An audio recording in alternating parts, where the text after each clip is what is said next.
Okay, so my name is Alan Douglas. I'm an artist and illustrator. I will give you kind of an overall career trajectory as to what's happened to my working life so far. So I thought what I'd do is start with one of my newest paintings so you can kind of see where my work has led to. This is obviously the earliest thing I could find, which is a book on Tarzan. Notice the great anatomy I had back then. So this was when I was 5, because my mom dated it. And you can actually make out the text there, you know, sort of. I wasn't really a graphic designer at this point. Are those pectorals? Yeah, you notice in the good anatomy, right? Yeah. See those pectoral muscles? They kind of look like the arms as well. But in hindsight, so looking at my career in hindsight, I can look back as to things I was interested in at the earliest point in my life, and I can see how it all came together when I look in hindsight. So notice this, the reason that this book even happened was because it was all about animals, and when I was a very young child, that was what I was, I guess, most interested in.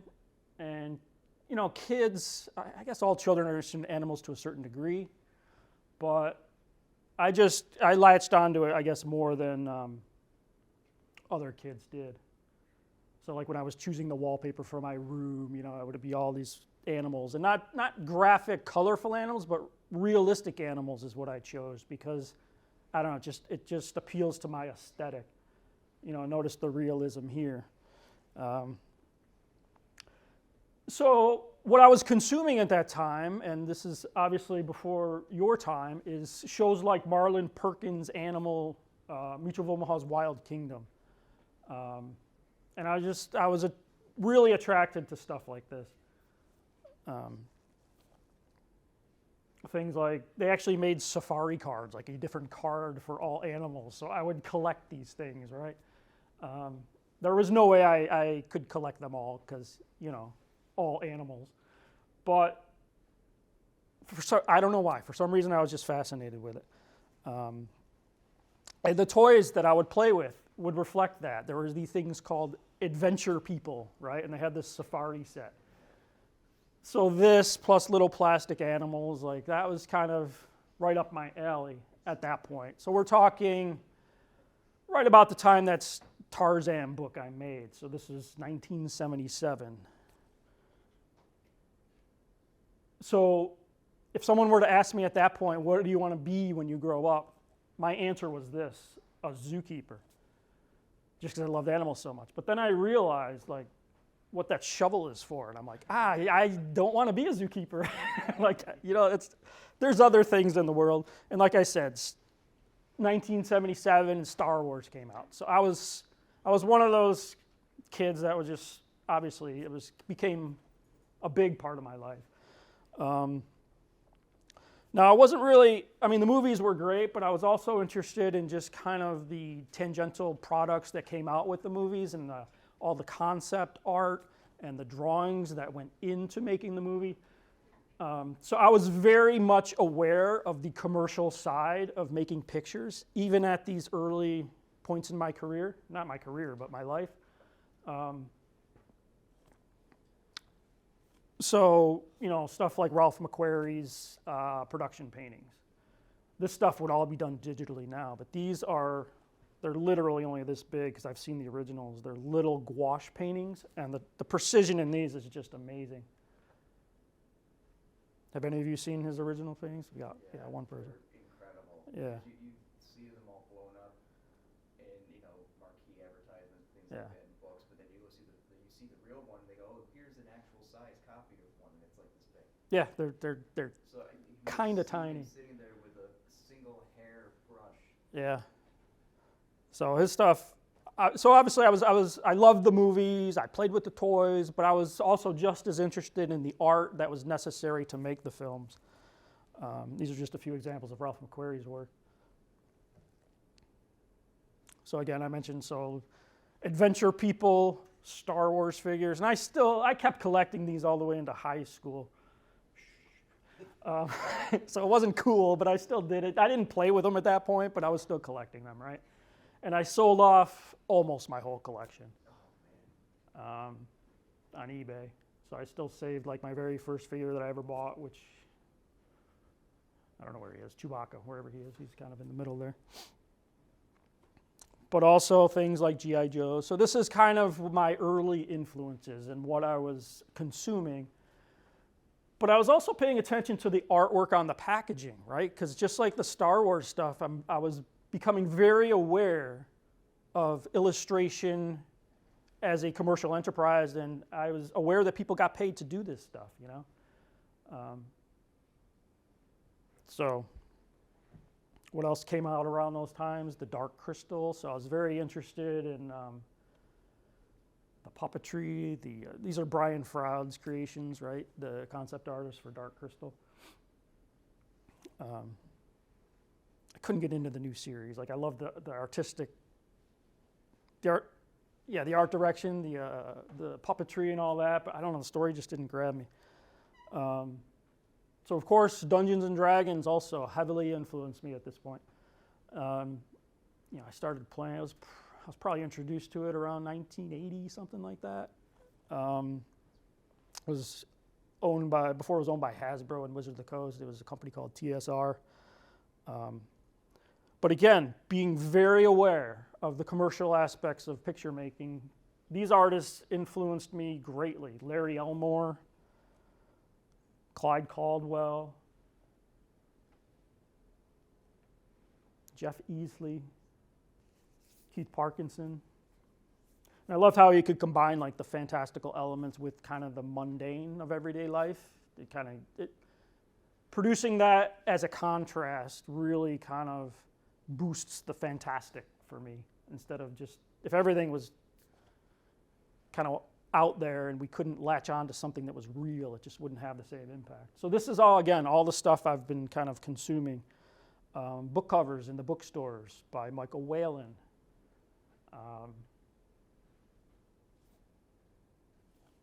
Here's more. His Dragon Riders of Pern series was, I just loved the way he did dragons back then. But this particular author has a certain way of designing dragons. I don't know, maybe 5 years ago, I actually got a job to do from Random House to do a repackaging of these books. And they aren't as good as this. But I got to do them, so that was fun. The art direction was they really wanted like zoomed in body parts, which I just kind of wasn't into, but I had to kind of play with what they wanted. Also, what was I consuming? You know, the music that I loved at the time. I was into hard rock and stuff, so like Derek Riggs' Iron Maiden covers. Like, there were certain album covers that just had, back then you could physical album covers, right? Like you get these nice big paintings and printing jobs, and I don't know how this would play on a little thumbnail on Spotify or something. You know, you couldn't see the details. But again, very aware of it. So I never really had a moment where I had to decide what I want to do. Because again, I'm showing you what I'm consuming, but this whole time, I'm also drawing and making stuff. Like the G.I. Joes, I would get together with my cousin and we would design G.I. Joes that should come out. And some of them actually did. You know, we'd give them their little code names and stuff. Unfortunately, I don't have slides of those. So I'm drawing and I'm consuming all this stuff, but at the same time, I'm also looking at other artists that I love. I mentioned some of the ones for Dungeons and Dragons. This is one of my favorite wildlife artists. His name is Robert Bateman. I don't know if any of you heard of him, but he actually, what I enjoy about his paintings is he uses unusual compositions. It's not just like, the guy with his rifle and the ducks flying up from the field, or it's not the big buck with the antlers, like the typical sportsman art, but he'll put a different spin on it. Like he's showing a leopard without showing his face, claws, or tail, right? But you know what it is. This particular painting, he actually based on an abstract composition by Clifford Still, which was literally just a brown field with a yellow slash through it. So I'm starting to do that now in my own work, is take abstract compositions and how do I inject it with my veneer of realism, just like Robert Bateman would do. Usually you're taught in a composition, don't throw your subject up into a corner. Robert Bateman says, sure you can. And he hides, I love the fact that he hides subjects too, right? Like at first glance, maybe you don't even know what the subject matter of this painting is. But obviously you see it, right? The wolf up there. He'll do things like this as an environmental statement. He'll have, this is just a coyote, right? But right here, there's a beer can. So he just hides it because that was his purpose with this particular painting, was kind of making a subtle environmental statement with the addition of litter. This is one of my favorite of his because at first glance, yeah, it's just a portrait of a male lion, right? What I liked about his work is he tries to kind of capture that moment of like when you might come across an animal in the wild or something. But it took me a while as I was looking at this, right? There's a lioness peeking out through the brush as well that you kind of don't notice at first. And I literally was looking at this painting for years before I even noticed there's a third one. Like I knew to look for it and I still didn't see it. So I love the idea of, I call this like a distracting focal point. Like it is the focal point, but there's more to it. And I love the idea of being rewarded the more you look at a painting. That's not always the case in the illustration world because things generally have to be a pretty quick read. So this is what I'm consuming, right? The science fiction fantasy, the animal stuff, the book covers, the dragons, the Dungeons and Dragons, the dark crystal. So I'm paying attention to the movie art, the puppetry. So I seriously considered pursuing a career in like special effects because I just love those movies so much. But then I thought, I don't really want to be a cog in a giant wheel. And I know that is for some people, but I just didn't want to be that. I wanted to be my own artist. And then I actually had this same moment, like back when they started coming out with the prequels. Like, should I apply to Industrial Light and Magic? And they're like, nah, I still don't want to. So the prequels would have been good if I did it. So this is all that was kind of in my head as I went to Syracuse. That's where I went for my BFA in illustration. I'm certainly not going to bore you with tons of student art, right? But so these are just a couple images that were in my graduating portfolio. So I wanted to be the Michael Whalen, the Larry Elmore. I wanted to do like fantasy book cover illustration. And at that time in the mid-90s, it was actually all over the place. The paintings were being commissioned left and right for those type of novels. It's not the same now. A lot of them are kind of photo bashed or type treatments. And there's reasons for that. But this is what I was graduating with. And I thought it was pretty good. But I knew it wasn't as good as it had to be. This was also in my student portfolio.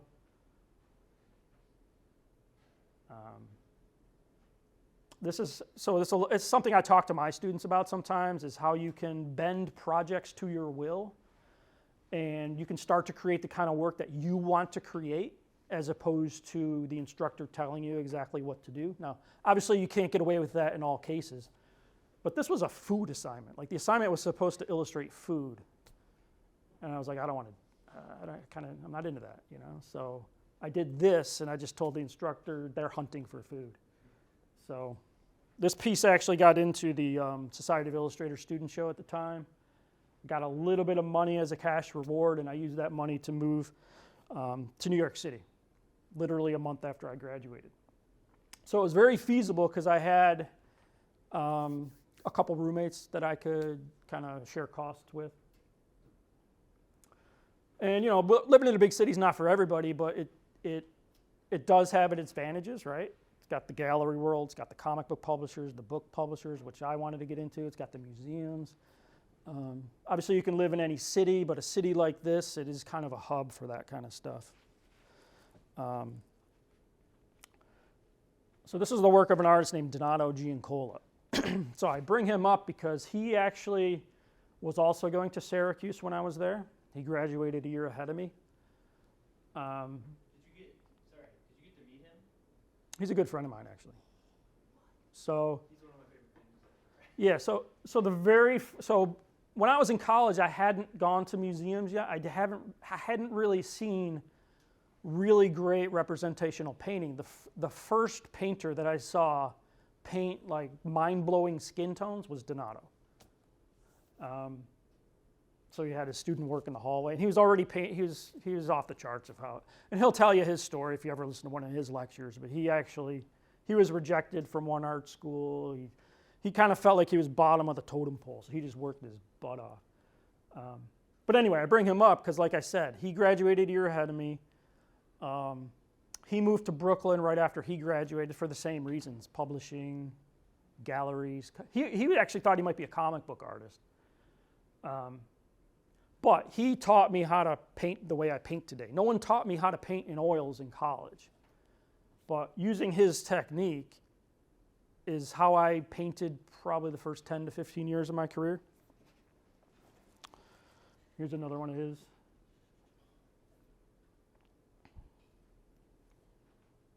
Picture of his palette. So this is sort of how I paint today. I use a different medium. I used to use his oil painting medium, but I've moved on to something else now. But I do this, which is basically just make a pile of mud. And this isn't actually a good example of one of his palettes, but he sets it up almost like the color picker in Photoshop, where it'll go from lights to light warms to mid warms, and then cool. He does a string of warms and a string of cools, and then you can he dips in as he paints. And that's how I learned to paint. Also, his process of mounting down a piece of paper onto a panel, which shaves off a lot of time of a transfer process. So again, what I knew was Donato's career path like a year ahead of me. And when he first moved to New York, he got a job in the coat room of the Society of Illustrators. When I moved to New York a year later, the very first job I got was like working at Barnes & Noble. But I knew that he went there to work, so I went there and asked. And when I first asked, they had no work for me. But then someone working at the Society was getting surgery or whatever, so they needed help. So I ended up getting a part-time job at the Society of Illustrators, which was so great for my career, because not only now could I see, not only could I meet a lot of these artists and illustrators and get to know them personally, but I could see through the shows that they have, which are very plentiful, like every single 3 to 4 weeks they would switch over shows. I could see the level that I had to be at, right? And I showed you the stuff I graduated with. It just wasn't really that good. At least not when you compare it to the professionals, which is I'm competing with them now.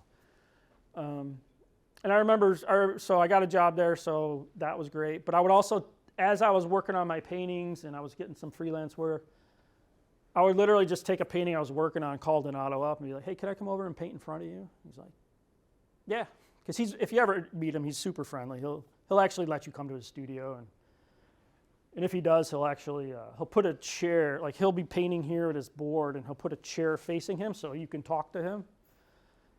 But he doesn't want you looking over his shoulder. I'm throwing this in there because working at the Society, like I said, I got to meet a lot of great artists. This was someone named Willis Pyle, who was one of the original animators on Pinocchio and some other things for Disney. His brother was Denver Pyle. Again, probably, I'm sure before your time, but he was Uncle Jesse on the Dukes of Hazzard. But the Society has a little gallery space across from their bar where members can sign up and just have a little show. So I hung his show for him, and this is what he gave me in return. So this still hangs on my studio wall. So like I said, I was starting to get some freelance illustration, right? Back in those days, you'd send out postcards. The very first thing I got professionally was through just a member of the Society who wanted some invitation painted or something. But this particular magazine, Inquest Gamer, they fed me a lot of work early in my career. And all my work was done in oil paintings in the technique that Donato taught me. This was the only time I was on the cover. Somewhere in my basement, I still have another cover painting in progress that I just never finished. But they fed me a ton of work, and I'm not going to show a lot of it because it was god awful. This was one for Inquest Gamer that got into the book Spectrum, right? You guys heard of Spectrum, Best in Contemporary Fantasy Art? So it's an annual publication. I didn't know it existed the first time it came out, so obviously I did not submit to that show, but I've been submitting since Spectrum 2. I'm sorry, is this Roxy's? Yeah. Come on in, Dynamite. Have a seat. Oh. Join us. Hi. Sit anywhere. So that previous painting that I showed, that was the first painting I ever got into Spectrum, and that was Spectrum 5, I think. But Spectrum, I look at Spectrum as a pivotal point in my year as an illustrator, because every year I'll submit. And I just look at it as a chance to kind of self-curate myself, analyze the directions I'm going, how many paintings did I do this year, what is my best work of this year, and then submit those. And in recent years I've had some good luck getting in.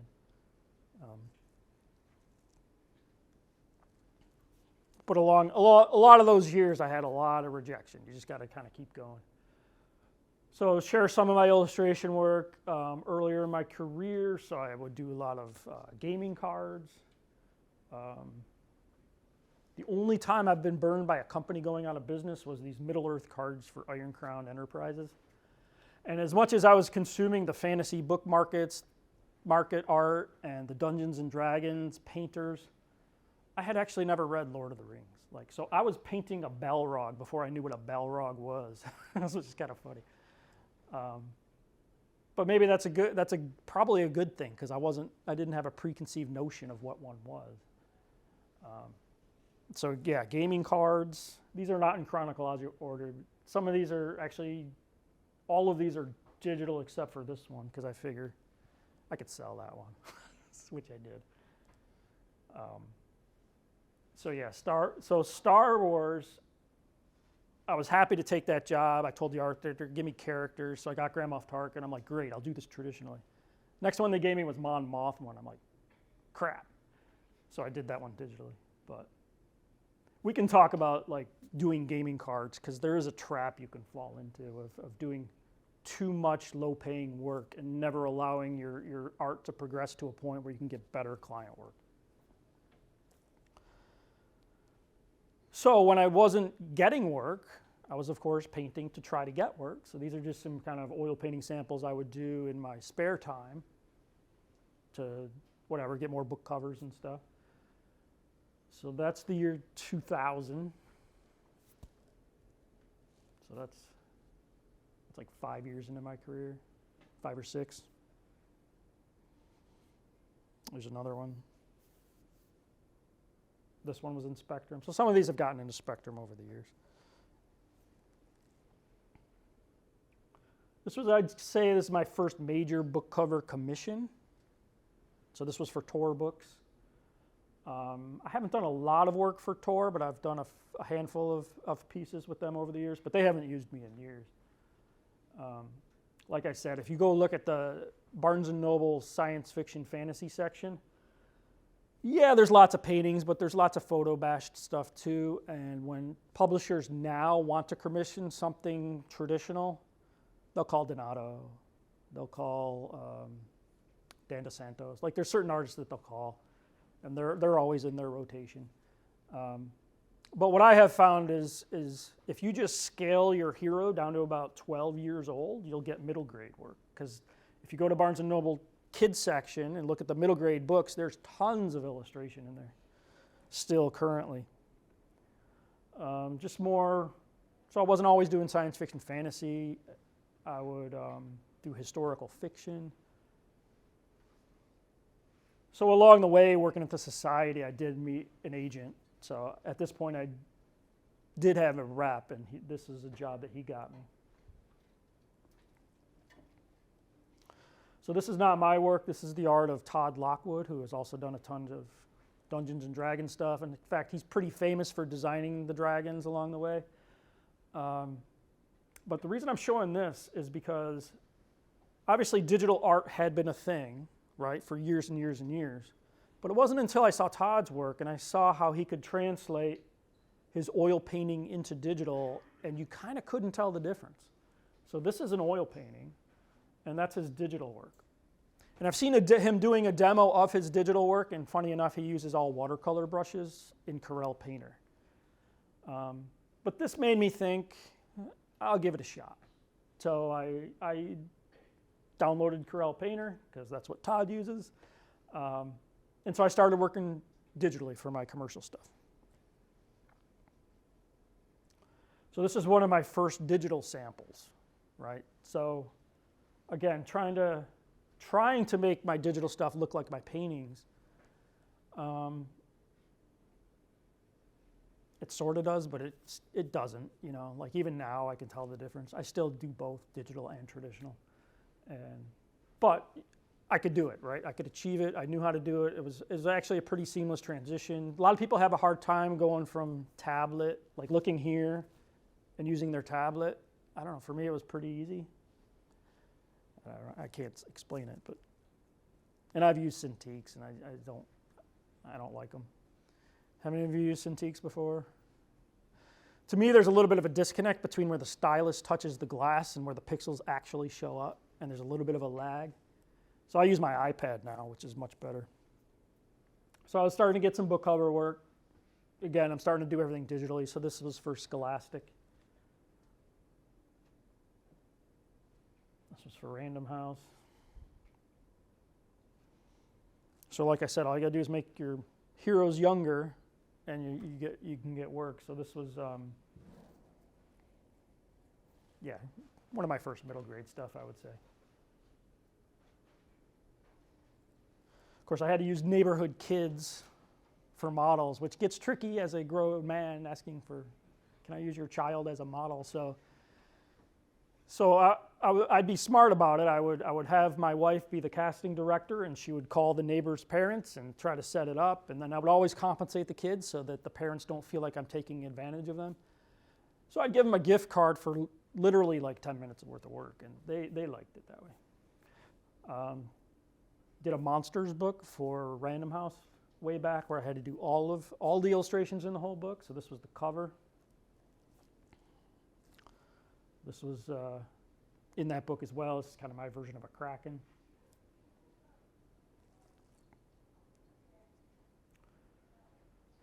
Penguin Australia, so I do publishers for clients overseas sometimes. And Alan, at this point, these are digital? These are digital, yeah. Disney Hyperion. I needed to get some deadline extensions for this one, because if you look closely, literally mountains of junk. The whole thing was based on junk. It was kind of a fun, meditative process, but it just took forever. But I could throw in personal stuff, like items from around our house and stuff, which was fun. My dead dog's leash is in there somewhere. Oh, right here. This is what it looks like with the text treatment. So that explains why it was so wide, right? But along with the covers, I would also do the interiors. So those all had to be in black and white. But again, there's just no, button you can push to paint junk. So what I would do is I would actually get photos of objects, make them grayscale, adjust them so they look like they mesh in with the pile, and then paint over them, really. But what's key is, like, in between the recognizable objects, I just make it look like there's stuff there without really having to paint it. But where you guys are looking, you're not going to notice. It just looks like a pile of junk. So this was actually the title page. It was on a spread, and the title itself was kind of coming up out of the bathtub. So sometimes the art direction on these projects is really great, Sometimes it's really annoying. So it just depends on the publisher. I almost find that the bigger the budget and the higher profile of the client, the more they let you kind of do your thing, which is great. Like those gaming cards I was talking about, they would nitpick everything, and they just had their hands all over it. And at that point, when I did those cards, they paid $100. Like, it was nothing. That's part of the trap that I was talking about. So some historical fiction. This was a series of 5 covers that I did. This is, I think, the first one. For Random House, this was Macmillan McGraw-Hill. This piece actually, so educational publishing is an interesting market because I don't know, there's a lot of cooks in the kitchen and projects get killed a lot along the way. This was, so it got killed, and this was one of my sketches, and I just liked the concept, so I finished it off. And then I never wanted to paint a willow leaf ever again.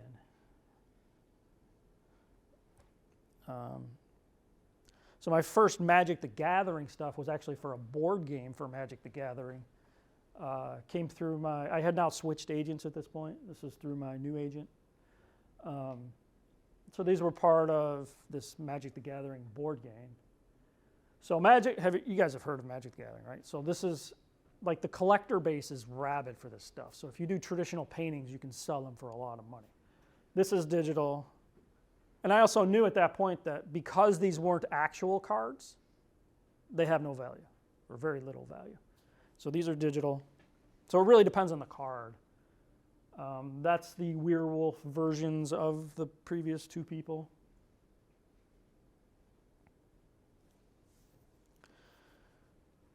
So planeswalkers are like their major characters, and this is a planeswalker. So I did paint this one in oils because I knew I could sell it. But because it wasn't an actual card and it was just part of the game, maybe I got like $1,200 for it or something, whereas if this was an actual card, it would have been like $20,000 now. It's ridiculous what things go for now. Yeah, and so they're coming out with these kind of intellectual property merges, right? And they're releasing these cards. So they did Dungeons and Dragons, which they own the license to, right? Because it's Wizards of the Coast. So they allowed all the artists to sell their originals. And the I don't know if you guys know, the Drizzt Do'Urden, the dark elf character, I think it was Tyler Jacobs that did a painting. That went for like, I don't know, 120,000, 150, like it just off the charts. And now they're coming out with more stuff, right? And they're coming out with a Lord of the Rings one.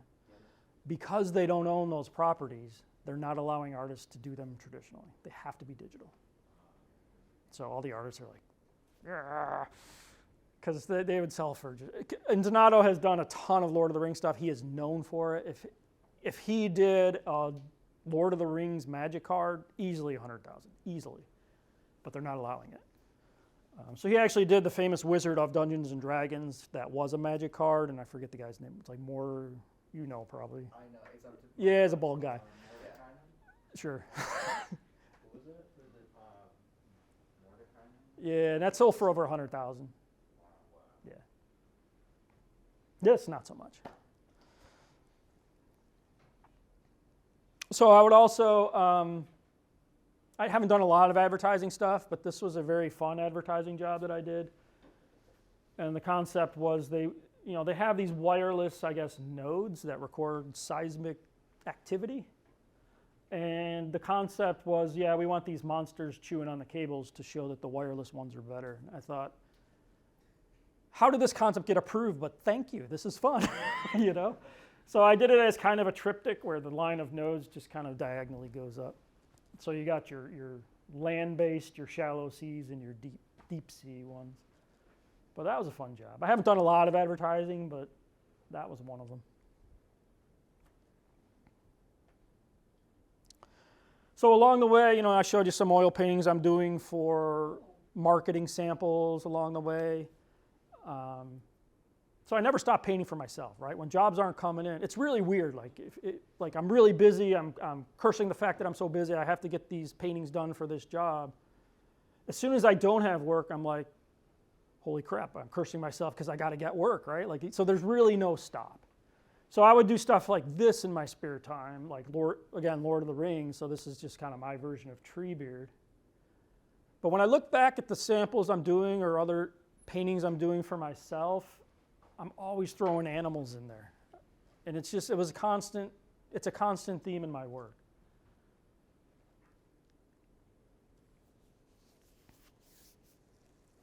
So this was for actually an online competition to illustrate a specific scene in Return of the King. which is Lord of the Rings. But again, these are the kind of paintings I'm doing kind of for myself in my spare time. And this one was pretty big. It was like 4 by 4 or something. Had you read the books? At this point, Oh, yes. yeah. Yeah. The movies had been out at this point, yeah. Which is also tricky because you want to disconnect from Peter Jackson's version, right? That's one person's version of it. So you want to kind of do your own thing. So, my fell beast looks a little different. That's the beauty with those books because every person sees it in their mind's eye differently.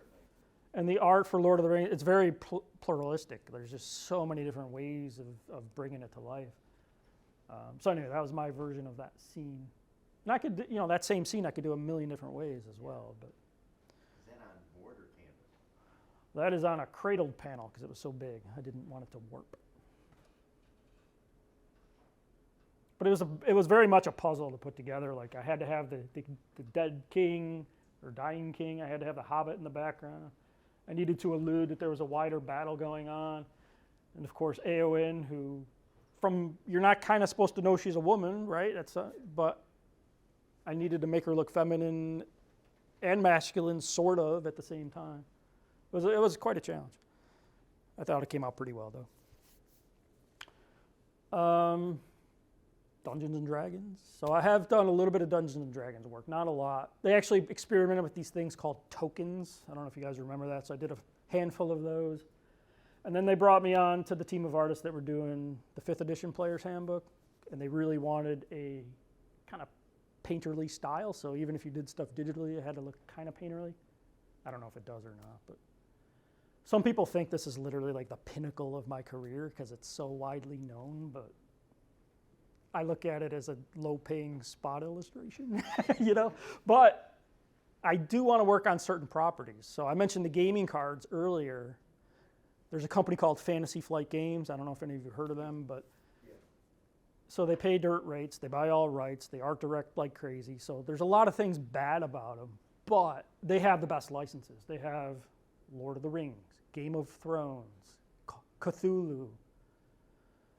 What am I missing? There's another big, Star Wars. So what I would do is I would take a card or two, like the Grand Moff Tark and stuff. So I would be able to have on my website or resume, I've worked on Star Wars, Game of Thrones, even though I did like one little tiny little card. Who cares? So that's how I kind of abused them as a client. But like I said, it could be a trap. The way they commission art is they'll say, how many cards can you do by this date? And they actually target artists new to the field who don't know better, and they'll say, 6, 8, 10, I'll do them all, And they all got to get done by that deadline. And if you're always doing that and accepting a lot of cards, you're spending all of your time working on these low-paying cards, and the quality can't be great, right? Because you're just doing so much work in so little time.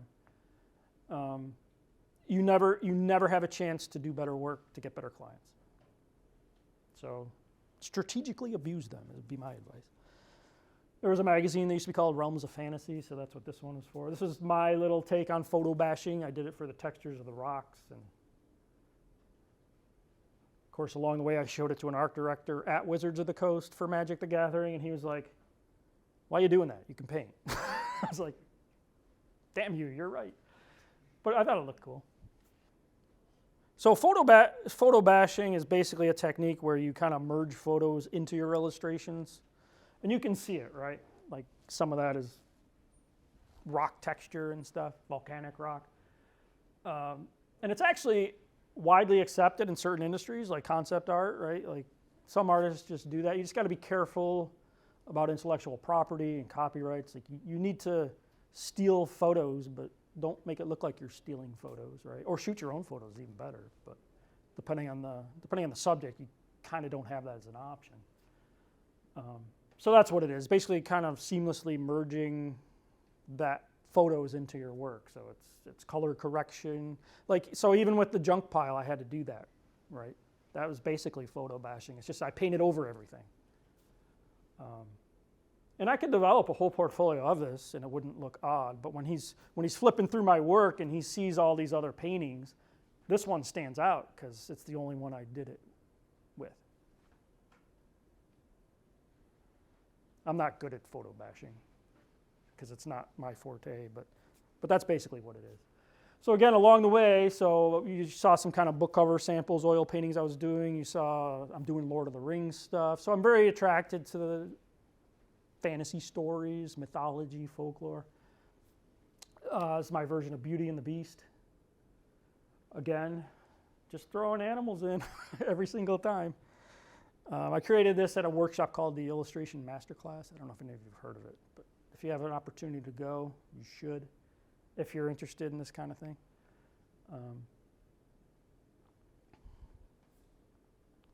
Again, more folklore like Baba Yaga.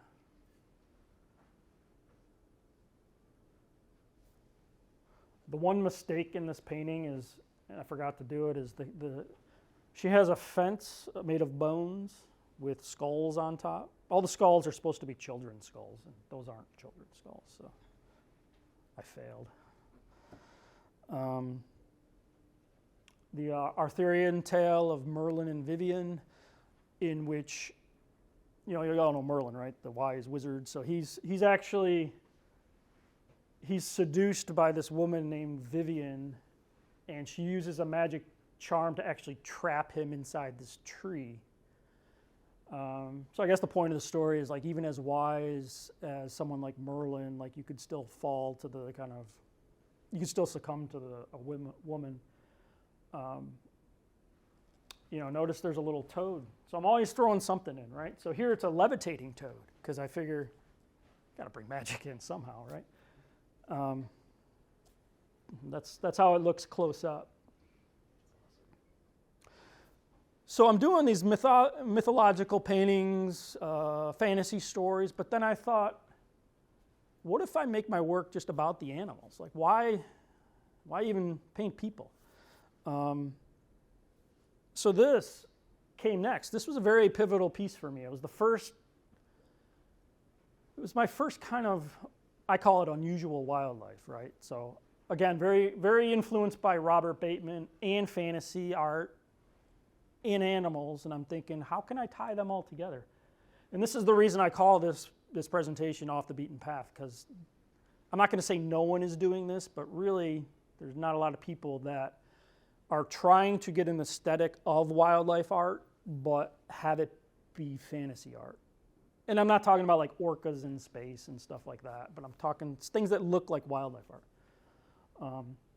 And I think a lot of artists have these pivotal paintings in their career that kind of make them turn down a different path, and this is that painting for me. Not that it's a fantastically great painting or anything, but it just has that significance in my career. So this is a painting I never sold. And so what I did was this was the beginning of kind of an independent body of work that I've been creating. I think this was 2014, something like that. So I call it Cryptid Visions. So if any of you know what a cryptid is, right? It's like an animal that is thought to exist but has not been scientifically documented. So your traditional cryptids would be Bigfoot, Loch Ness Monster, stuff like that, which I actually don't paint a lot of, except for a jackalope, which you guys can see in a little while. So that's why I called it that. And that allows me to just play in this world. Like if I want to do something kind of beautiful and elegant, I can. If I want to do something creepy, I can. It's a large enough world that that's kind of been what I've been doing for my independent work in the last, 5 or 6 years. And I like to call it independent work. I don't hate the term, but I don't like calling it personal work. Personal work implies that I do not tend to monetize it. And I will sell all of these paintings. I don't care. So I use the term independent work because it is kind of a leg of my artistic career. So again, I'm either using existing animals and placing them in an unusual environment. This one won an award at Gen Con a few years back. Here's another one kind of in an unusual environment. So I have these series too, like this is a series of like volcanic landscapes. Sometimes I will change the size relationships of existing animals to just kind of put a new spin on things. Those ducks are not going to last long. That was all acrylic, by the way. That's my biggest kind of acrylic only painting I've done recently. You know, just the fact that there's a lot of owls gathering is unusual. But if there's little clues that show you that it's small, like this leaf is resting on that barn owl's shoulder. So they're little tiny owls. Or are they big leaves? This was part of Mazda Museum's Welcome to the Jungle show. So same thing, I was trying to figure out, I didn't want to, again, I'm off people now. Like I don't want to put people in my work. How do I show that this is King Kong? Well, I'll put smoke in the distance. That at least shows that there's a fire back there. Signature battle damage. The battle damage. So this is also the same time that the live action Jungle Book came out. So I'm like, you know, I could throw the birds in there, birds flying up in front of them, but what would, and I actually do have that in there, but what would be even better? Lots of little monkeys grooming him, right? And that was actually a scene right out of Jungle Book. I think it was just with the orangutan.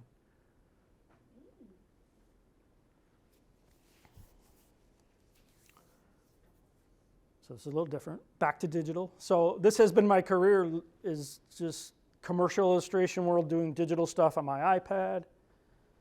Because I've switched now. Like I had a desktop crash and lost Painter, and I'm like, iPads came out and they're just so much better. So I switched to Procreate on the iPad. But so I'm doing digital illustration, commercial stuff, as well as kind of my own weird animal stuff with real paint, which are either acrylic or oils, usually oils. This turned into a series of, I think, 4 covers plus interiors for 3 of the books. Here's one of the interiors. This is for Little Brown. So I'm starting to also get work doing animals, right? So that's good. It's one of the reasons I love being a freelancer is I can decide which books or which projects to take on and which ones to not. And if you ever have a bad experience with an art director, I know that it's only temporary and I could just not work with them again, you know. So these are just some of the interiors that I like the most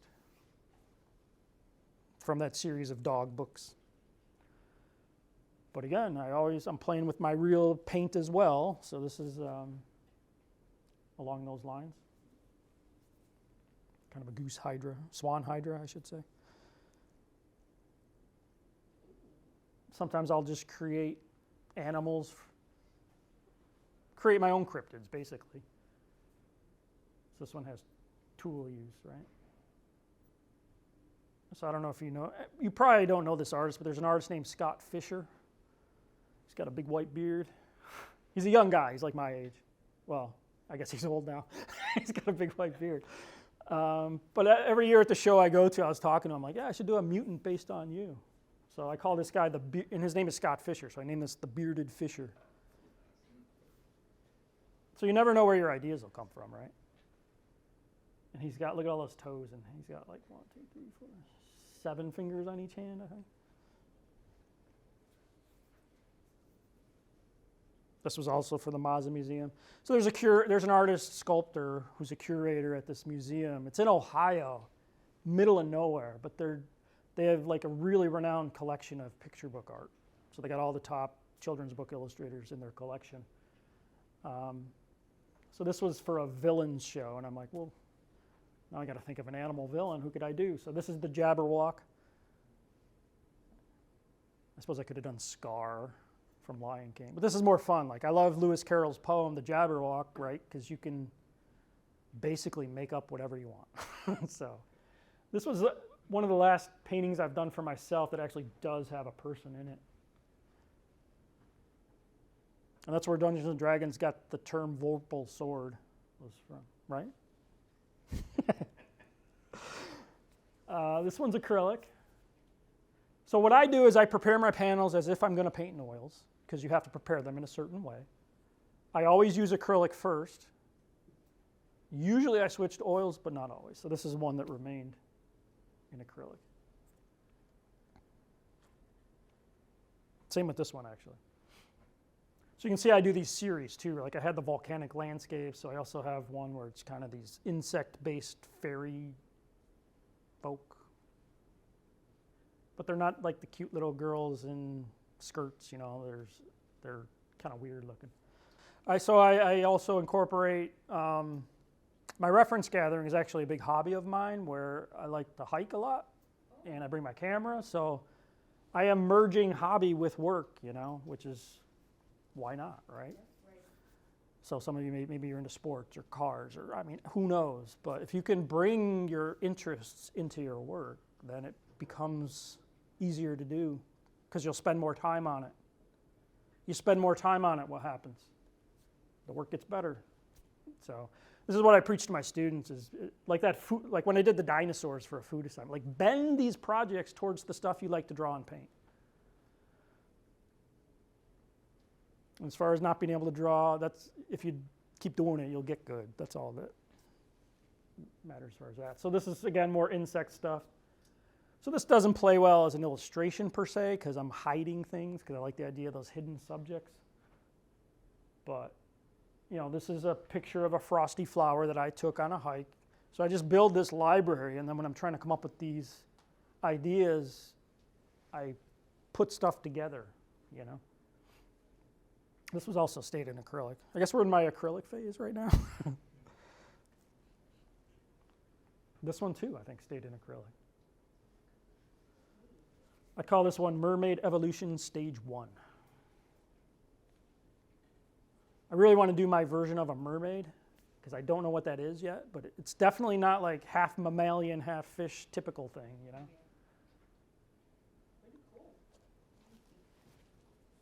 Another little series I did was just these kind of cute little dragons. These also stayed in acrylic. The texture you're able to get with the tree bark. Oh, thanks. I think part of the reason I stayed in acrylic with this one was just kind of the graphic nature because I really wanted just a white background. Those little smoke plumes coming out of his nose. Yeah. That's called the collared thornback. So I have fun naming these creatures too. So you can see you mentioned that fairy and the flowers, oh how beautiful, but I also do stuff like this, right? And that's what I mean, this weird animal world that I'm creating, I can play with it in many different ways. I never thought this painting would sell, but it did. So there's a market for everything out there. Like it's like creepy spider eyes with a skin condition, yeah. Plague rat kind of thing. It's so cool.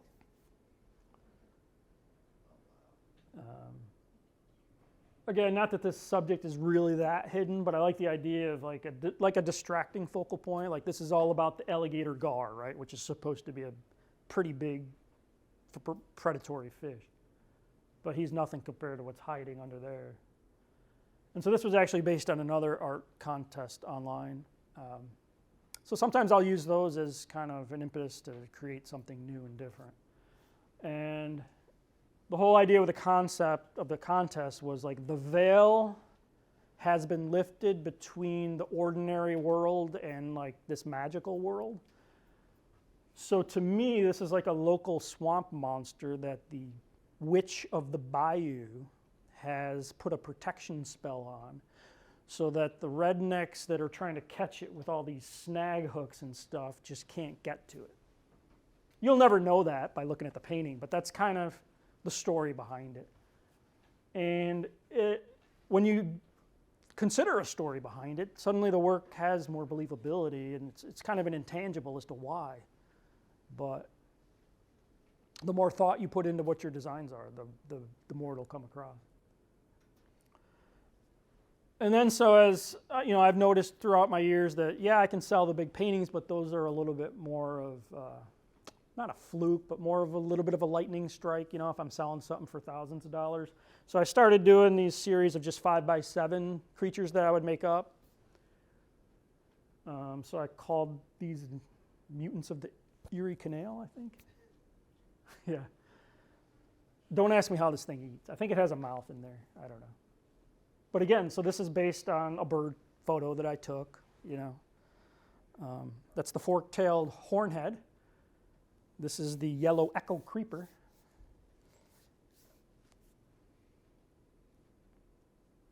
This one eventually sold. It took a little while. The red-ringed Lucifer buzzer.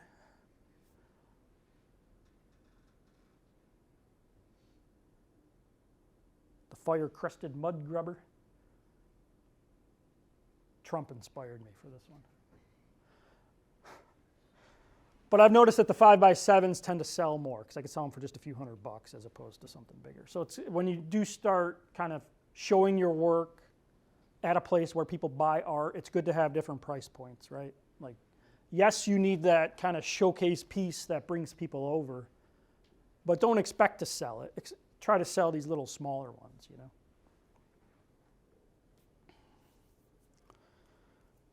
This is one of my newer mutants, the Lovecraft's Piper.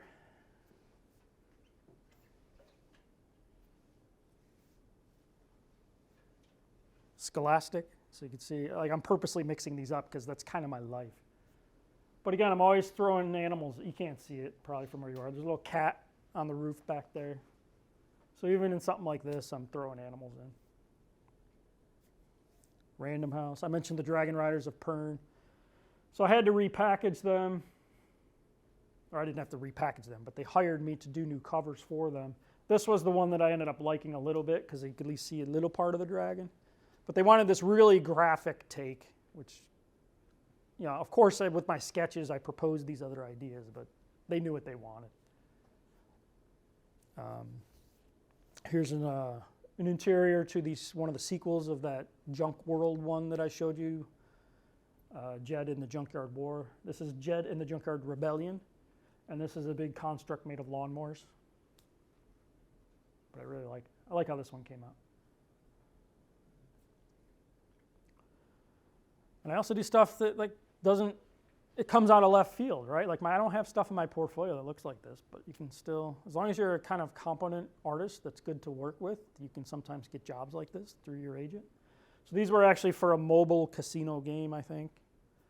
And, you know, as you spent more money or lost more money, you would become like a more powerful dragon as you went up in level. So that was the idea behind that.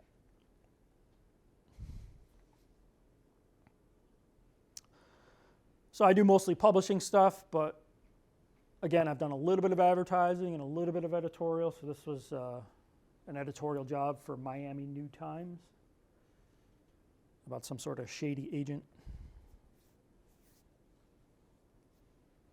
Back to the animal stuff. So when I do fan art, I like to do it in kind of subtle ways sometimes. Does any of you recognize like what that? Oh, of course you do. So this is like the head of a Probot. It's a Star Wars droid that most people won't get. So the guy that bought this, actually, he bought it for his daughter because his daughter loves squirrels. He had no idea this was a Star Wars piece. It's called Imperial Artifact. Sometimes my fan art isn't quite so subtle, right? But I also like to capture a moment of the movie that could have happened or probably is happening, like off before we see what happens. So I figure this guy lives in the Wampa Cave. He's perched on Luke's lightsaber. Frosted polecat, that's what this one is.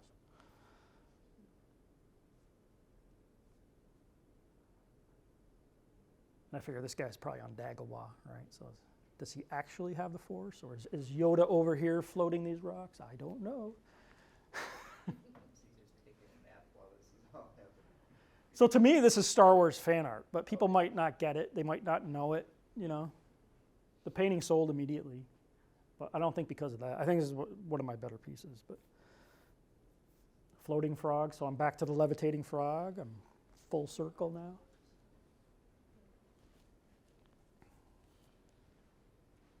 This is Witchcraft.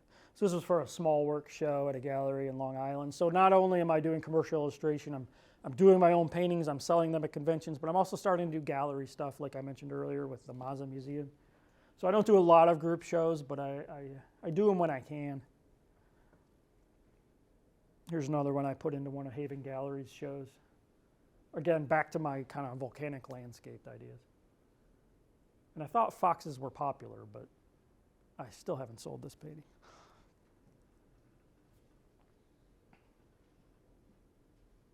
This is actually acrylic on paper. It's the only piece on paper I've done in like the last couple decades, maybe. I don't know. But I was trying to replicate like John James Audubon style. How'd you like working on paper?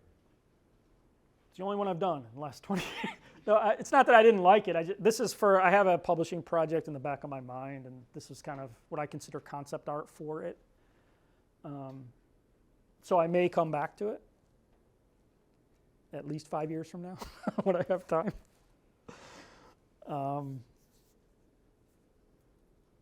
Sometimes I put clothes on my animals, so this is a jackalope. So I have this painting here. You guys can look at it after the talk.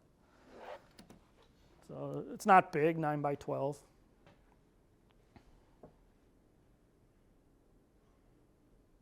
Actually, this is the first and only time so far that I've had a piece on like a beer can, because I submitted it. There's a company called Collective Arts Brewing, and it's like a contest. You can submit to it, and if they like your art and use it, I think they send you a couple $100, so you do get something out of it.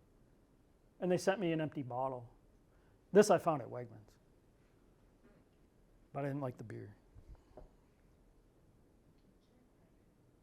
Sometimes I'll just paint animals as they are. This was actually, if you've ever been to Wild Wings out at Mendon Ponds Park, there's an owl there, barred owl called Hunter. He has since had his left eye removed, but this was back when he had just a cloudy eye. And they don't really allow you to do photo shoots of their birds, but they did my daughter's class went there as a field trip, and they were drawing in their sketchbooks from the owls. So I said, I'll go. Can I take pictures? Yeah. If I donate the painting. So I donated the painting to one of their auctions, and that's how I got the good reference for it. And the funny thing was, I think last year, someone started following my work. Turns out he's the artist that bought the painting. If you ever see the murals there, he's the artist that did the murals. But I'm glad to know that painting, first of all, I had no idea what happened to it, so I'm glad that it was actually bought by someone that likes it. This was the only digital wildlife painting I've done, and it's because it was for a contest that required digital to be the medium. It was like a contest run out of China, which I actually got an award for, which was nice. It was called Share One Planet. So I could see eventually maybe doing more typical wildlife stuff, maybe down the line, but not for a long while. But I still like to do paintings of them sometimes. This is Karula. She's a famous leopard on. Okay, so when you guys are working, right? Like you might listen to podcasts or watch TV, whatever. There's actually a streaming safari out of South Africa called Safari Live, and this was a famous leopard from that.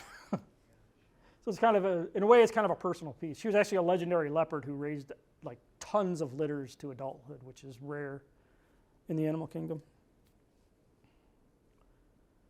And this was my first actual wild owl sighting, which I had never had one until, I hadn't had a confirmed one until I don't know what year this was, a few years ago. Before that, it was just, I heard one calling, I look out the window, I see a shadow fly by. Like, to me, that's not an official sighting.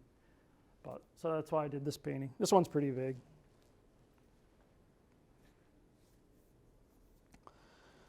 But again, I'm back and forth, right? So this is my first job for Audible. Back to the animals. Whose droid arm is this? It's like 2-1B, the medical droid. Oh, 2-1B. Yeah. Okay. Back to the animals. They kit bashed a lot of those droids once they got into like Empire. You say return, I'm like, it probably was in there. I don't know. Yeah. They used a lot of the same parts and just threw them in. So back to illustration, repackaging for Castle in the Attic and Battle for the Castle. It's kind of a famous middle grade story. Back to the dragon. So this is kind of how I conduct my business now, right? It's my own weird animal stuff and commercial illustration, the second in the series for Audible, digital stuff, back to the animal stuff. So this is a bit of a departure for me compared to the stuff you've seen, right? So to me, this might be the start of a series, but it kind of stands alone too much in my portfolio, even though it is on my website. Back to the illustration. So these are my first magic cards, official magic cards. So I did these traditionally because I'm not dumb. I could sell them. Although I'm keeping this one. This was actually a good card, and this is at least 5 figures. I don't know how much it would sell for, but so first magic cards were basically the art direction was we want these birds done in a John James Audubon style, because I guess what magic does is they release these what's called secret layer drops. Yep, secret layer promos, Yeah. So Like a clock in my place. you can come up and just do the presentation. So that's what these are. So finally got some actual magic cards. And the only things I've only done 2 other things for them that have not released yet, and they're tokens. Birds, of course. I think they think I can only paint birds, I guess. Back to the traditional animal stuff. That one's called Familiar. This is the ruddy hornhead. So even when I come up with an idea for a bird, I'll there's a hornhead, but there's probably other kinds of hornheads too, right? But this was actually a robin in a sumac tree. That's what the inspiration was. The third in the Audible series. So having series is actually pretty good because it's not, I wouldn't call it dependable income, but you probably have an idea that there is a job coming your way, But this is when she's supposed to be all badass and hero, Back to the traditional stuff. So again, this is part of what I consider my kind of fairy art series. But again, all these flowers are things I would literally just go around taking pictures of flowers at a garden, knowing that I'll probably use them one day. Are you a gardener yourself? No. Because I'm an artist, my landscaping in my house just nothing happens with it. It just deteriorates over time. Because I'm always like, I'm either doing work or I'm like, crap, I gotta get work, like I mentioned earlier.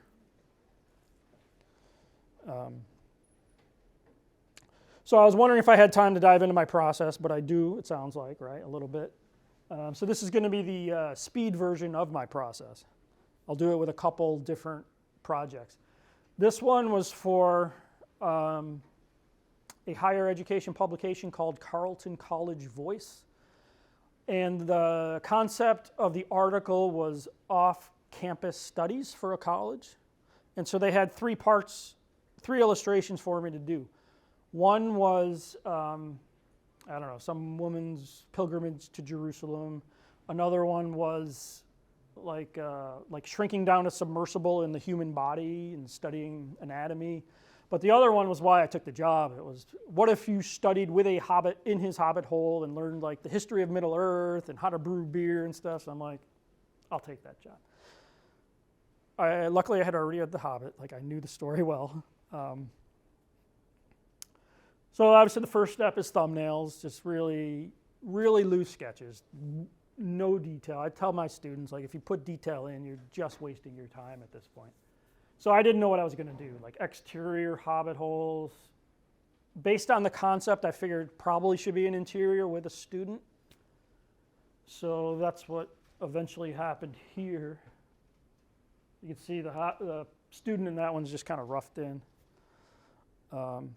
But this is, so I would develop that into what I call a legible rough sketch.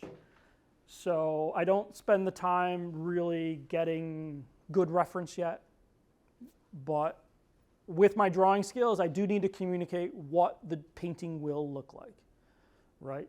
And this is actually, I find this is a step that students struggle with.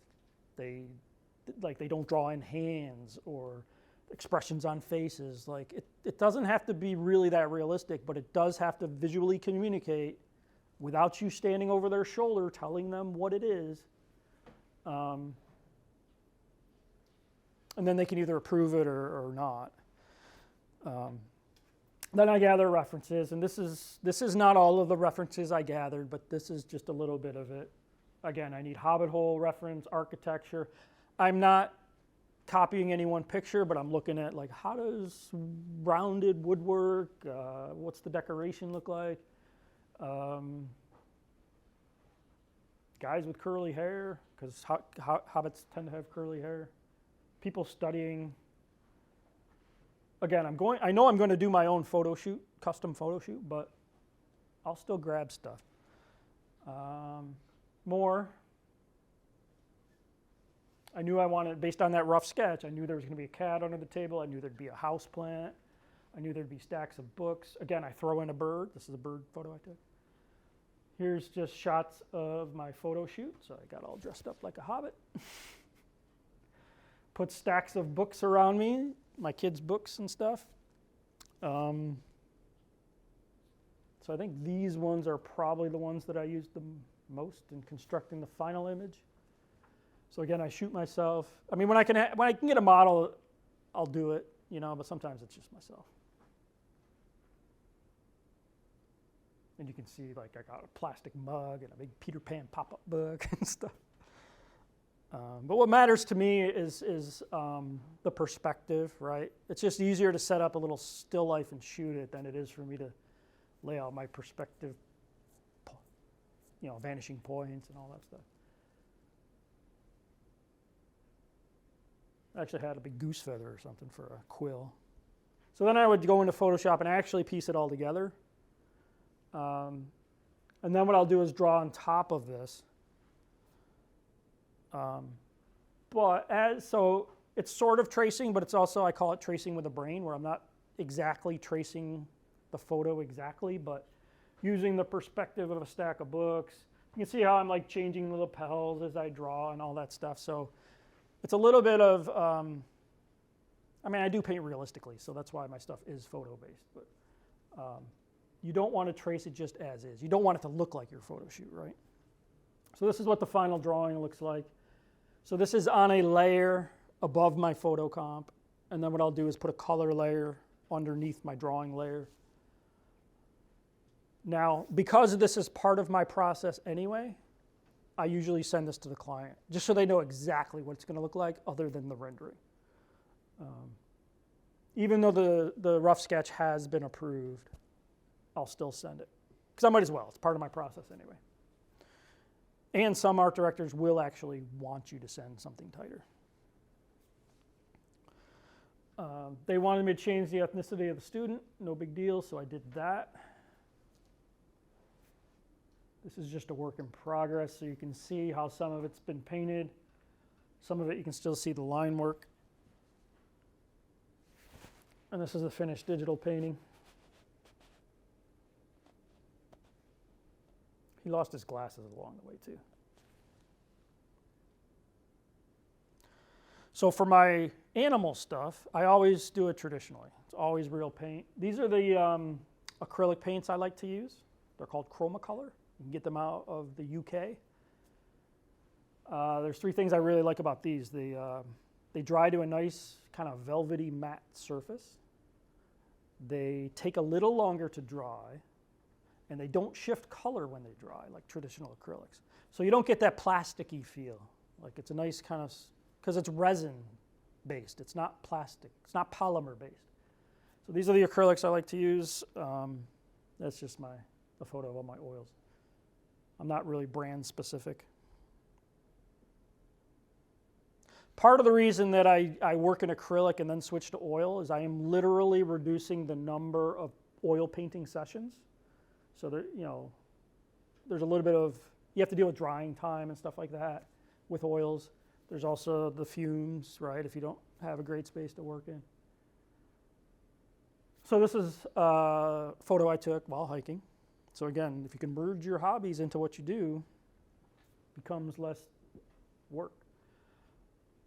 Now, I usually don't, I always instruct my students not to work this way, like to base an idea based on a photo. Like it's kind of working backwards. But I've been working long enough, I can get away with it.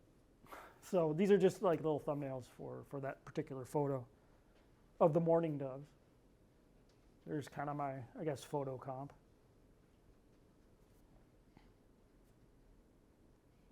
So that's the final drawing on a gessoed masonite panel. So again, the reason you want to gesso something is so that the oils in the oil paint does not deteriorate the natural fibers of the board or paper or canvas over time. But you guys have probably heard that. So this is just an acrylic underpainting. So this one I think I went to oils pretty quick. I just did a very loose, transparent acrylic underpainting. And this is kind of oils in progress. You can see what it looks like kind of halfway through. And again, in my world, I can change things like the color of the spots on the bird, you know. If this was an actual wildlife painting, some of the collectors they're really nitpicky, like, well, you know, that kind of plant wouldn't be blooming at that time of year based on the plumage of that bird. You know, it's like, this way I can just do whatever I want. And there's the finished painting.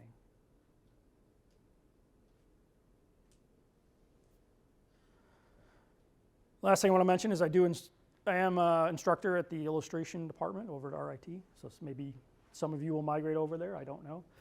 The faculty there's actually kind of a wide range of disciplines. So I come from the publishing kind of traditional painting aspect, and there's another instructor that does too, but a couple of them are strictly digital.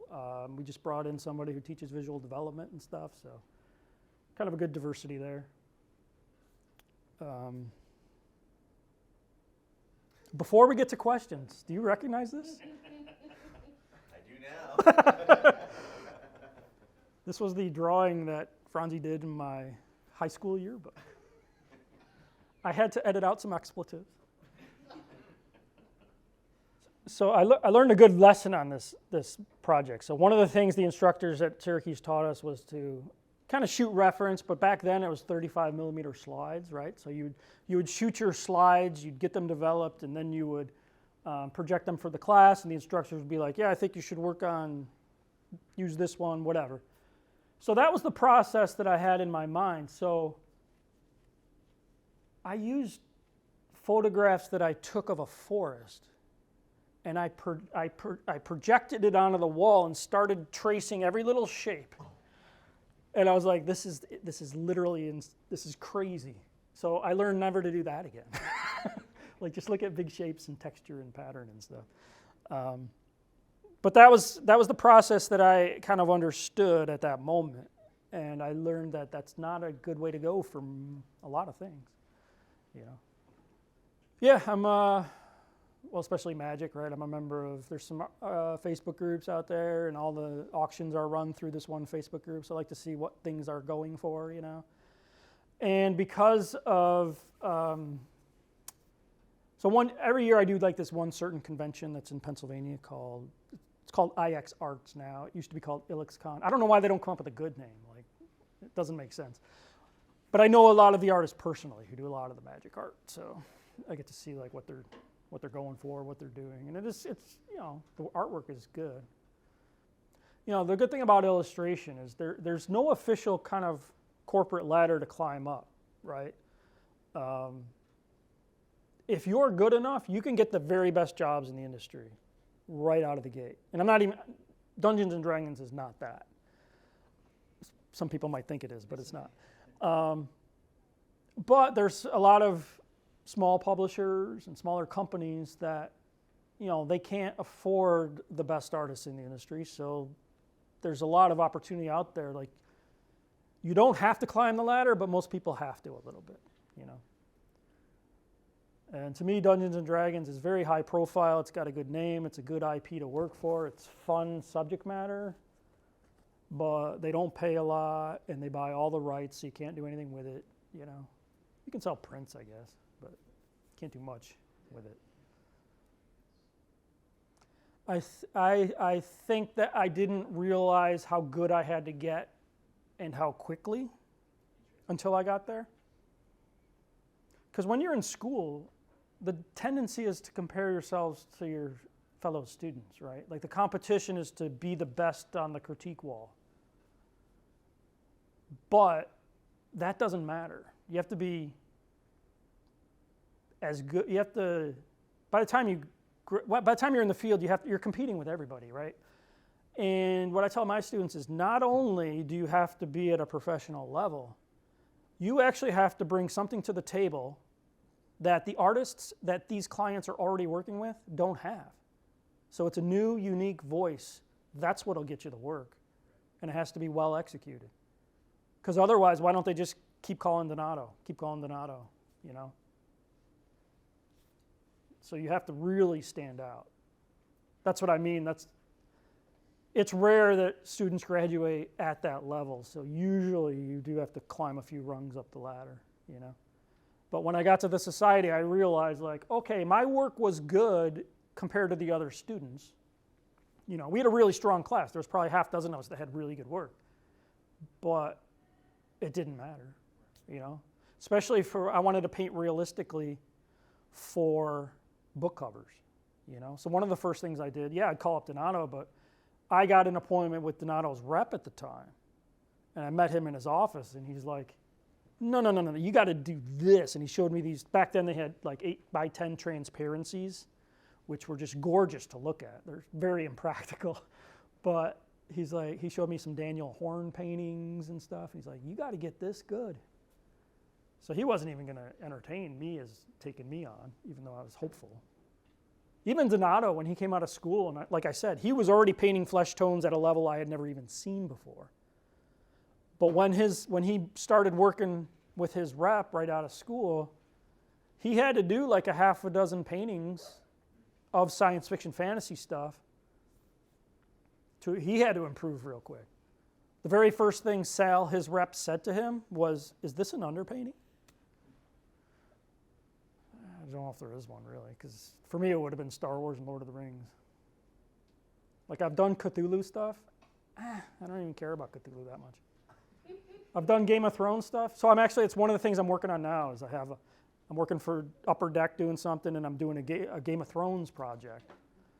And I'm actually, so along with the magic cards, it's the next project that I'm doing traditionally, because the contract is pretty tight and they don't pay a ton, but one of the clauses in the contract is if you do them traditionally, George R.R. Martin has right of first refusal, which means that when my illustrations are done, he's going to look at them and maybe buy them. I don't know. But is there one that so Game of Thrones is one that, for this job, I knew I didn't have time to read the whole series. So I started watching it, but sketches were due. I just had to abandon it at the beginning of season 2. So I had never watched Game of Thrones. Dark Crystal would be fun, but yeah.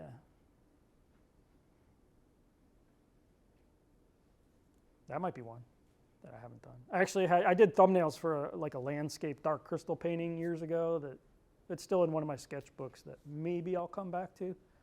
But I have so many other ideas with my animal stuff that, I have to be in the mood to do the fan art thing, Because it is fan art. And technically all fan art is technically illegal, right? They're not your intellectual property. Like that lightsaber thing, that's illegal. But I'll sell it. Who cares? The worst that would happen is someone would write me a cease and desist letter. It's different if you're making a ton of money and your whole business is based on fan art. Like, don't do that. That's like the worst thing to do. Because fan art really should come from the heart, and you should be truly a fan of whatever it is you're doing, right? So occasionally I'll be in the mood to do something like that. But you saw how subtly I do it. Like, I could just say, no, he's not on Dagobah. Okay, so I teach at RIT, like I mentioned. My title is lecturer, okay, which is a full-time position, so I'm doing the same jobs as everybody else. I never did get my master's, so I'm missing that piece of paper. In the academic world, so throughout my career, teaching had never really occurred to me. I did get an offer after I moved back to Rochester from New York City, from RIT, to start teaching adjunct. So I did. So I'd basically teach one course a semester for probably 14 years or so. Eventually, I started taking on 3 courses per semester, which is a full-time teaching load. So I'm like, this is stupid. Like, I'm getting so much less money for the same amount of work. So, some institutions may substitute professional experience for a master's, but RIT is very much by the book, and you need the piece of paper. So I am currently going for my master's right now. I'm about a year in of what I'm assuming will take about 5 years. Basically so I can move up the ladder to a tenure track position, you know. But I never got my master's earlier on because I never thought of, and I in some ways don't tell them this, I still kind of would rather be painting than teaching, even though I do love teaching too. But I had never pursued it, so I never got my master's early on. And then I did look into it years ago, but the cost was just too prohibitive as an adjunct. But now as a full-time, I get the benefits of being able to just take it. So I just have to, it's a really tough schedule because I'm taking 2 classes and teaching 3 classes every single semester. And taking on, like I just mentioned, so the thing I'm doing for Upper Deck is 175 mini paintings, which is a lot, and the Game of Thrones stuff. So I'm still taking on work because I also think it's very important to have my foot in those worlds and share my process with my students. So I will use my jobs as demos when I'm teaching. So I guess my advice would be, if you think it might be an option down the road, get it. Get your master's, you know. It is necessary for academia and even other jobs, right? Like this, if you're someone who needs to hire somebody and you have a stack of resumes, how are you going to reduce the stack before you start looking at them? No BFA, trash, right? Like, so you'll start looking at people that have the degrees. What if it's a higher position and you just want to eliminate everybody that does not have a master's? Which is what happens if you want to teach at the college level a lot of times. So apparently at RIT you don't need a master's to be a lecturer, but you do for anything above that. So that's why I'm doing it. But it's also important to get some real-world experience before you get your master's, I think. So I would say take a couple years off after your BFA and then go for it. What got you to teaching at RIT? I was just invited. So what happened was I left New York City, I moved back to Rochester, and the chair of the illustration department, I think, called the director of the society and said, hey, do you know anybody who I can hire? And he basically said, well, Alan just moved back there. So he called me, and I showed my work, and that's how I got hired. So that was the beauty of it. So I could work part-time at the society while taking on illustration work. So honestly, that's the one big regret in my career is I didn't push myself hard enough, fast enough, because I had the cushy job of the Society of Illustrators, plus I was sharing my space with roommates. So there really wasn't as much pressure as there should have been. Because after you graduate, your trajectory of how good your work goes should literally be going up. So that first book cover that I showed you for Tor Books, that was 5 years after I graduated. Most people would give up, you know. Think about it. When little kids, they all draw, right? But they stop after a while. And I think it's like around age 10, maybe. They start thinking their work has to be good.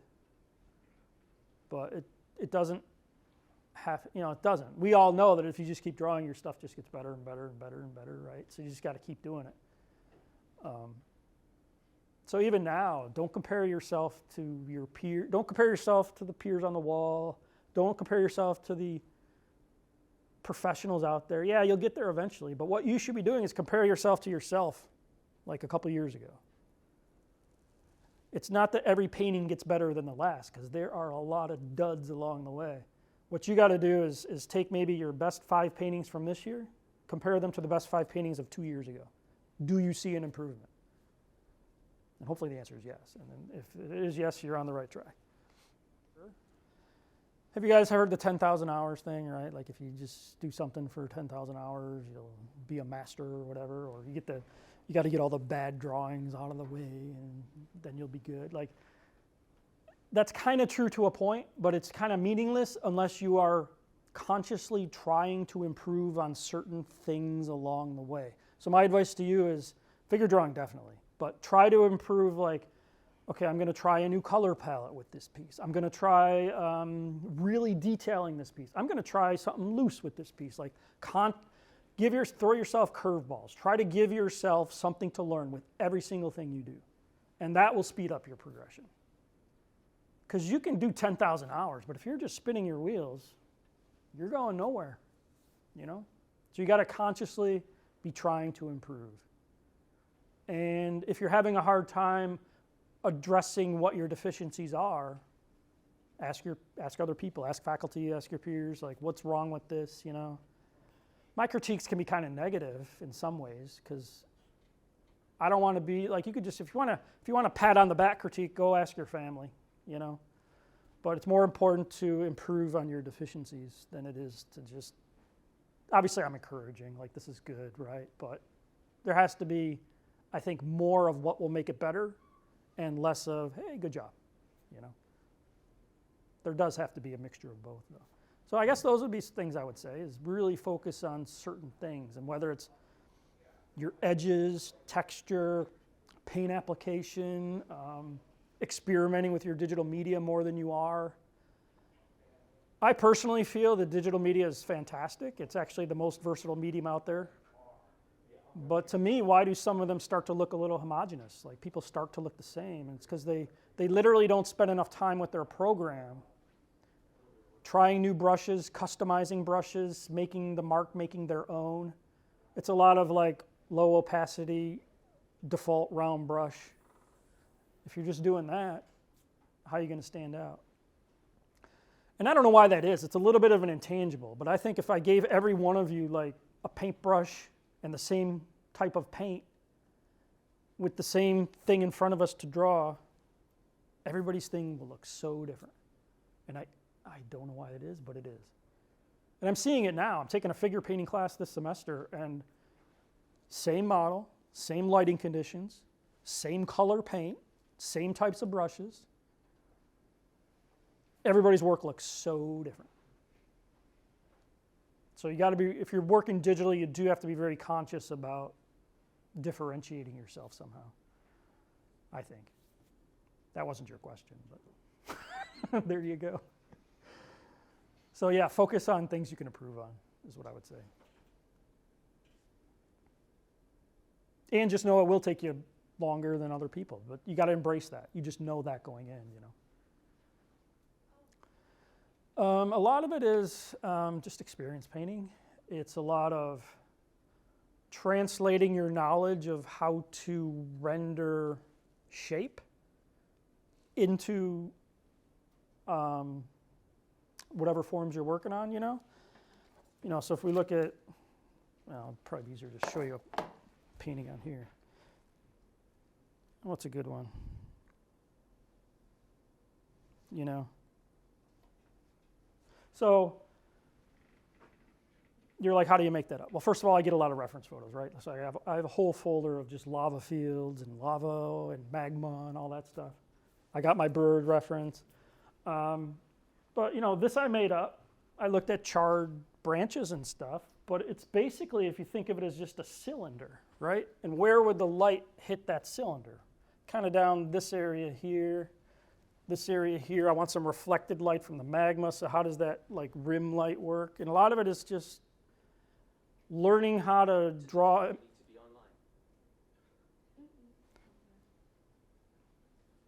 Learning, sorry, my iPad was talking to me. Learning how to draw and paint objects as shape, spheres, cone. Like this is a cylinder, right? This is a sphere. Then how do you do the highlights? See, it's practice too. Like how do you make something look shiny? Like how do you paint the specular highlight on an apple versus a motorcycle helmet? It's more of a dull sheen on the apple. It's more of a really hard-edged, brighter highlight on the motorcycle helmet. So it's studying. It's again, it's like focusing on things to improve upon as you paint. And part of it is intuition at this point. So the more and more paintings and drawings you do, the better you get at that stuff. Like I don't have to consciously think about what colors I'm mixing, because I'm dipping into that Donato pool of mud. And what I think is, okay, I need a color that's darker and cooler and greener. So then I go to those and mix that up and throw that down. And then I'm like, well, how do I make this feel like it's glowing? And one of the main ways to do that is to darken everything around it. because color is very relative. So if you want something to look brighter, you darken the stuff around it, it looks brighter. But it's just drawings and paintings and instruction along the way is super helpful, you know. Whether it's here, RIT, whether it's online workshops, you know. It's finding those things to focus on, whether anatomy, you know, the translucency of like light through rabbit ears, right? Subcutaneous scattering, what do they call it? Subsurface scattering. I don't know, did that answer your question? A lot of it is making stuff up, you know, like I didn't have reference specifically for some of this, but what kind of shape language do I need? You know, those are things I'm thinking of.